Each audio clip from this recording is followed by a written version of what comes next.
Congress sense their Trump gravy train has run out of steam, the Lincoln Project is looking for new ways to siphon money from suckers. One of its advisors, Stu Stevens, tweeting, "We're constructing a database of Trump officials and staff that will detail the roles of the Trump administration and track where they are now. They will be held accountable." Well, since the Lincoln Project believes everyone should be held accountable, how about we look under their hood? Well, tonight we have shocking new claims involving the group's co-founder, former McCain and Kasich advisor, John Weaver. Now, Weaver was once described in a Politico profile as one of America's most celebrated political consultants, with charm that is undeniable. Well, my next guest, journalist Ryan Girdusky, says that he used that charm in a predatory manner. Girdusky says that dozens of young men have come forward accusing Weaver of everything from vulgar messages to demanding sex in exchange for jobs, which never materialized.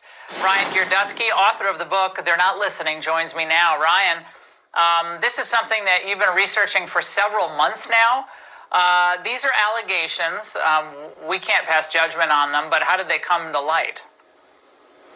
John Weaver followed me on Twitter over the summer, which was, I thought, odd considering I was a supporter of the president's, but I didn't make much of it. And then over a day since he followed me, several young men reached out to me to warn me that he approached them after following them, saying to them that he could offer them career advice, jobs, internships, or just a leverage in politics if they wanted to work in it.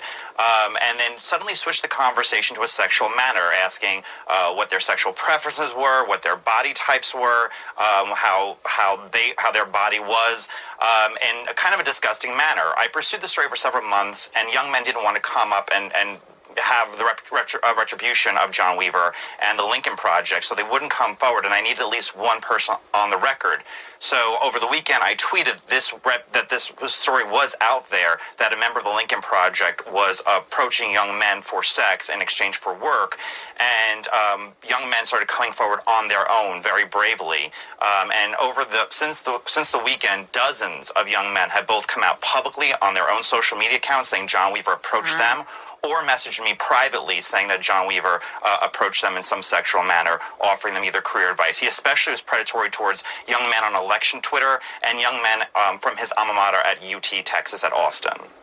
Well, we reached out to the Lincoln Project and Weaver himself, but neither got back to us. But both may be seeing the writing on the wall. Here's what the founder page on its website said earlier this week. Well, and now Weaver is mysteriously gone. Missing. Ryan, is this a not so subtle admission that Weaver has become an issue? Well, I reached out to the Lincoln Project. No one responded to me. John Weaver blocked me on Twitter when I put the accusation out there. I've reached out. No one has sat there and approached it. A young man by the name of Garrett Herron, he wrote an open letter to the Lincoln Project. Another young man told me that he approached over last year. He approached several Lincoln Project members, telling them what was going on with John Weaver, and they said nothing about it. The question doesn't really remain, in my opinion, of whether or not John Weaver sent these messages. I have these messages, and I've not released the most embarrassing messages because I'm not out to embarrass John Weaver personally. But it's not the question of whether he did this. The question remains of who in the Lincoln Project knew he was doing this under their name, and doing this to sit there and be predatory towards young men and groom them. Especially, Ryan, when they're forever moralizing against others, of course, including President Trump. We'll stay on this, Ryan. Thank you.